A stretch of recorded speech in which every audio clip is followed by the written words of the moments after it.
on the News Channel 5 network. This is Inside Politics.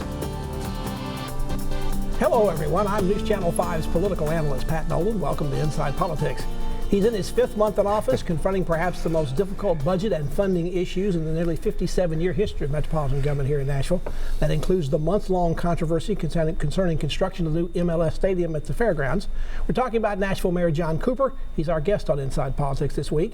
He comes here after announcing a new completed deal concerning the MLS and the stadium, which will allow construction to proceed, but with some changes. We'll be discussing that and many other issues facing Metro.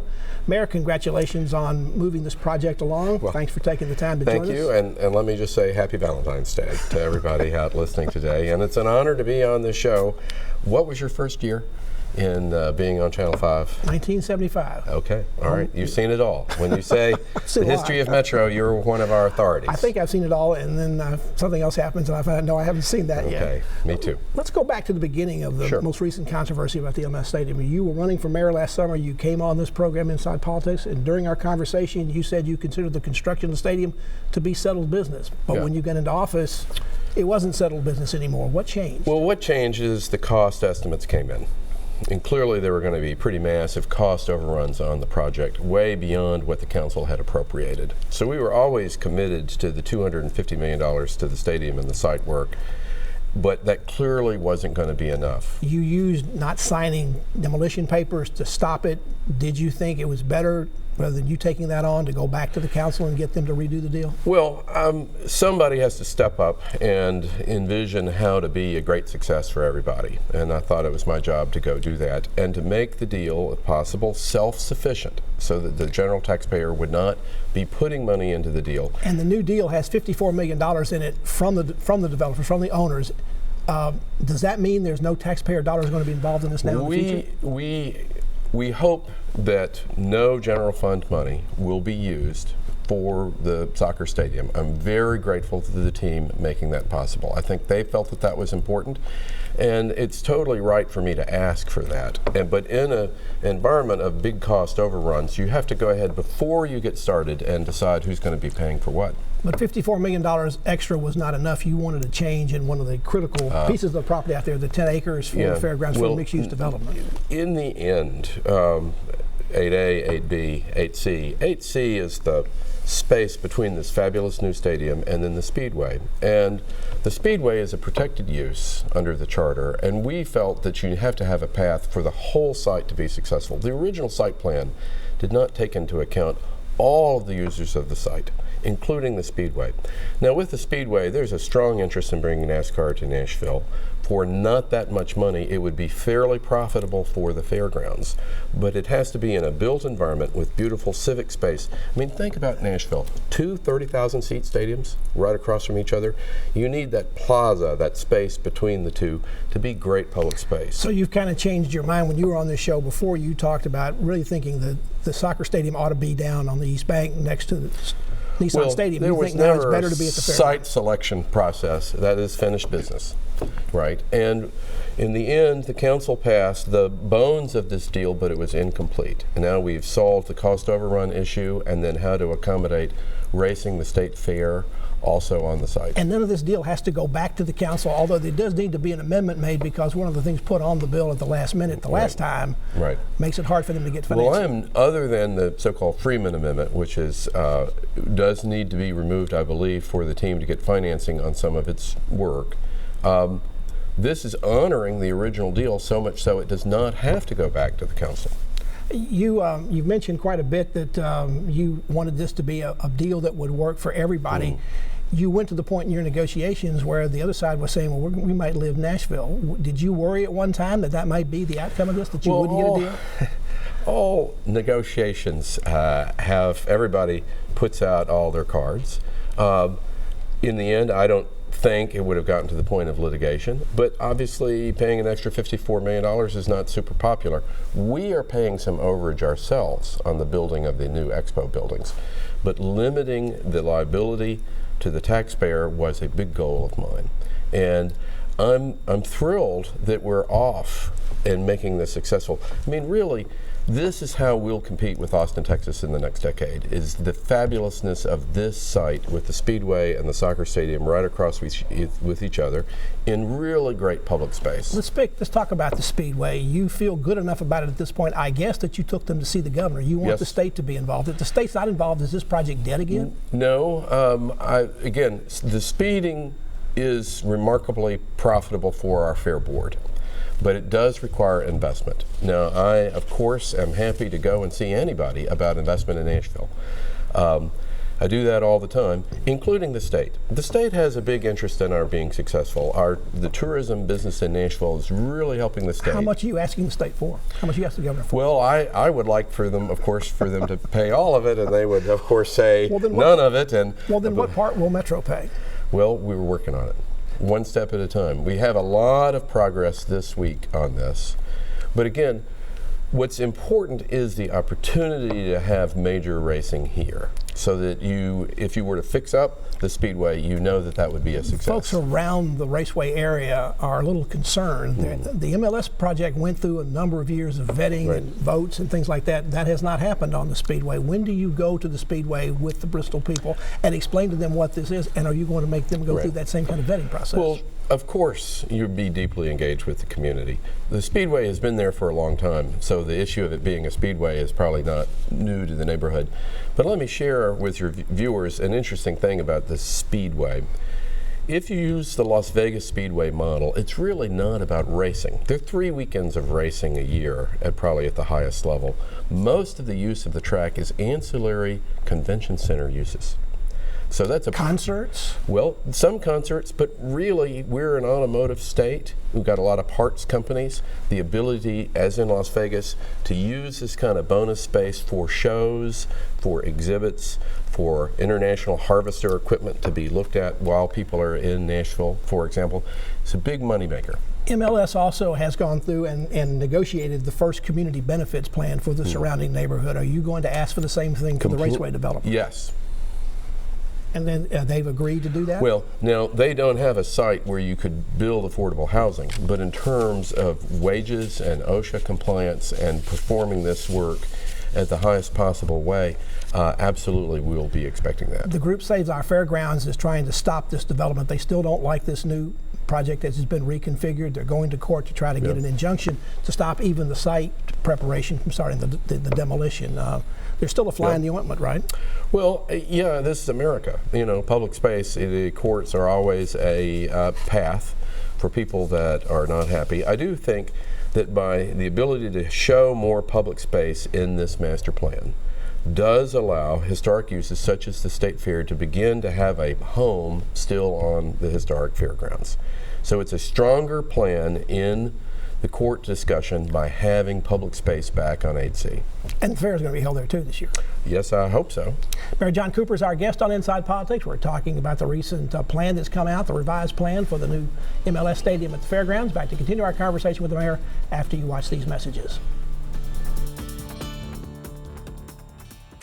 It's what brings us to your grocery store on a Thursday. It's why we go to your child's school to talk about storm safety. It drives us to build this, to be with you when the storm blows in. Build a weather app with you on the radar. The Storm 5 weather team finds new and ever-changing ways to keep you safe. Because for us, safe, informed, connected are words to live by. This is your morning. Good morning, thanks for joining us. These are your morning's most trusted Coming friends. from Sky 5 Live. Amy and Adam share the news you need to know. Some changes are on the way. This is your favorite meteorologist. Here comes the rain. Lean on Leland to help you plan your day. Take a look from Sky 5. This is your Sky 5. Save about 40 minutes. Rebecca uses it to guide your way around traffic jams. And this is Nick. You never know what news story he'll break. All right, we've just gotten off the phone. This morning is your morning. News Channel 5 this morning.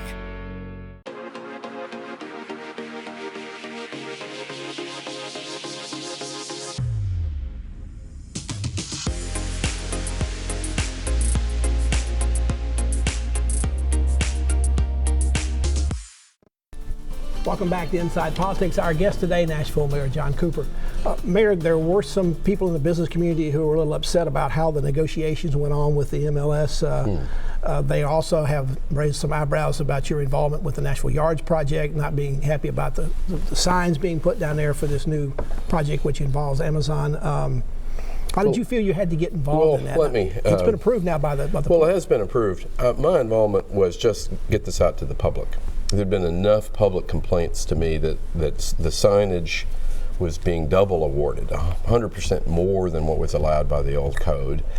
And the problem of electronic billboards in modern Nashville. When people go signage, there really hadn't been that much signage in Nashville. Are we in control of our signage environment So or not? the word is out that you're sort of looking over developers' shoulders for what they're doing even after these projects have gone forward? I'm the person representing the community, and to say back to any design group, hey, post this, show people, let them know before you make a decision. I'm always going to do that. There are other concerns. I think Assyrian is in the process of building a new building down into the Gulch. They thought they had an agreement with both your predecessors for Metro to do about $3.5 million worth of infrastructure improvements. You've told them that's not going to happen. Why? Well, we're going to have to spend a little bit of time on this because it's really a lesson in Nashville's current financial problems. Assyrian is a tenant, not a landlord. So normally when you give money to a company, it needs to be for jobs. But this was not a jobs grant request. This was infrastructure, a participation agreement to the landlord, but they're a tenant and not the landlord. So how is it going to be funded? It was never appropriated by council. It was the theory that the money, it was off the books, and a 2014 roadways account that was supposed to go to neighborhood roadways, a little bit money left there. And I'm like, I don't have the authority just to reach into an account and give you money. Let's take it before the council, get it appropriated. If you are owed that, that's the process to do it. So I'm going to be pretty strict on things like that. I have to be. We're a bit of a broke city, and the idea of a mayor just saying, I'm going to give you $3.6 million off the books, and either no caption or a false flag caption, that's been outlawed by the council 2 different ways. And you've got to comply with our modern sense of being transparent. There are also reports that there are plans for a major West Coast firm to relocate over in East Nashville near the Top Golf facility. It's going to bring a lot of jobs. It's a project Governor Bill Lee's high on. You and he have both gone to the West Coast to meet. Yeah, we're both. I understand that one of the things holding up the project is being held up because there's supposed to be a property swap involved, and you haven't signed the papers. Well, I haven't had the papers to sign. We are fully supportive. I have a little bit of a cold, I will say, because I use my own frequent flyer miles to sit in the middle seat, to do 2 all-night flights there and back to try to finish this off. We are committed. It's going to be exciting for Nashville if it should happen. You say Nashville's a swan now, not an ugly duckling. We don't have to pay people to come here. So is the word that no business incentives coming to Nashville anymore? Well, you just have to be very careful. Our problem, and I'm going to tell you an incredible fact about Nashville, our total appraised value of the county is $103 billion. That's up $34 billion in 3 years. How much is $34 billion? That is twice the value of the city of Chattanooga. In 3 years, we increased twice the value of the city of Chattanooga. So why are we broke? Exactly. 1, why are we broke? And 2, things are going pretty well on their own. And what money you have, the real problem with this increase in value is deep prosperity for everybody that lives here. What happened to Microsoft? They came here, talked with your folks, others in the community. There were going to be a follow-up meeting. It didn't happen. Some people think somebody talked out of school and they pointed some fingers at your office. Well, that could not be further from the truth. I hope they're back. Big companies are always circulating around and talking. There's never been an incentive request from Microsoft. You can hear a narrative of past practice of us really pouring gasoline on to speculative real estate profits. And of course, the system that the city has been working under isn't working. We are basically broke. We have to figure out good uses for all of our money. So you don't think any of this hurts Nashville's reputation as being a good city to do business in? The MLS project, everything else. All the MLS project is we're off to the races. It's financially self-sufficient. I will say, really no city is doing the kind of deal that Nashville just did, right? None on public money behind a stadium. We are doing it, but we're going to make it work out for the taxpayers and go forward, and it's going to be a jewel in our crown and keep us at the level of Austin, Texas. And in all these other major projects, we are committed to getting it done. You won by 30% of the vote, 70% to 30% of the vote to be elected mayor. There are some people who have said pointedly that you pointed out to some business leaders, and I mean pointedly pointing at them to say 70-30, 70-30. Have you said that? Is that because you feel like you need to act on that majority? 70-30. I was hired to do a job, and people need to understand that I was hired to do a job. The city is broke. Its financial practices have been poor. We have not protected our neighborhoods and the general taxpayer very much.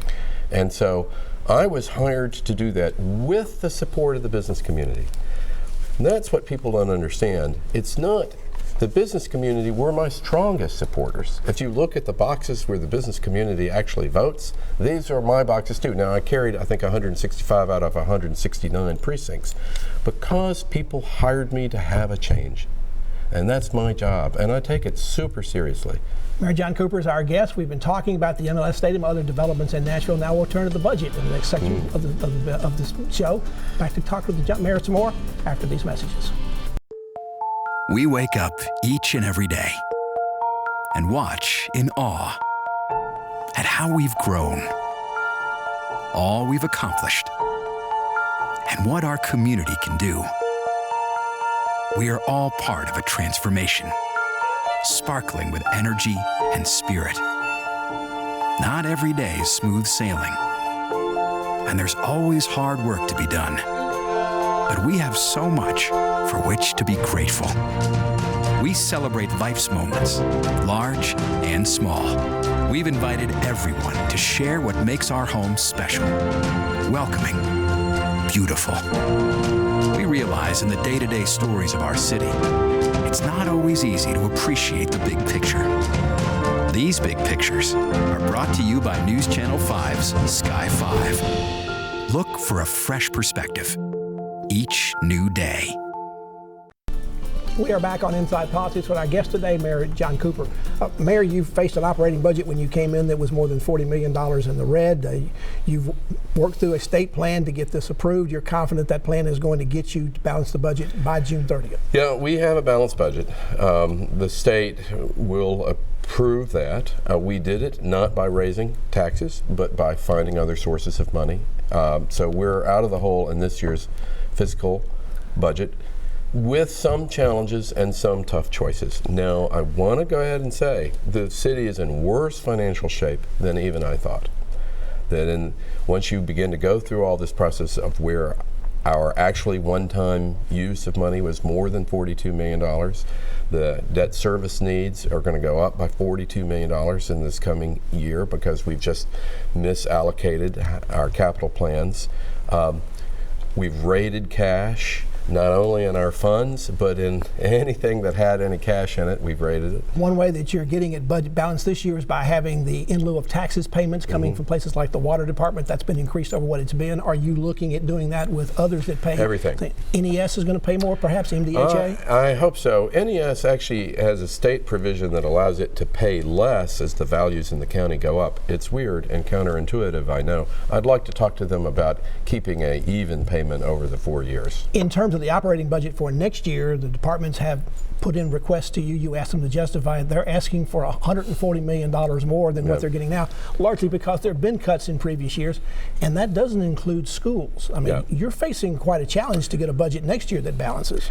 I am facing without more revenue. Quite a challenge going forward, but this is how the process needs to work. Departments need to advocate for spending, looking at the public need and how they're best served. And you don't need budget hearings to do sort of play the bully pulpit with that as mayors have done? You know, we're evolving, and I'm interested in everybody's good idea about the right way to do it. The old system did not really work. It did not provide that much information or insight, and there was not very effective advocacy for the departments. It did take a lot of time, but it really didn't work very well.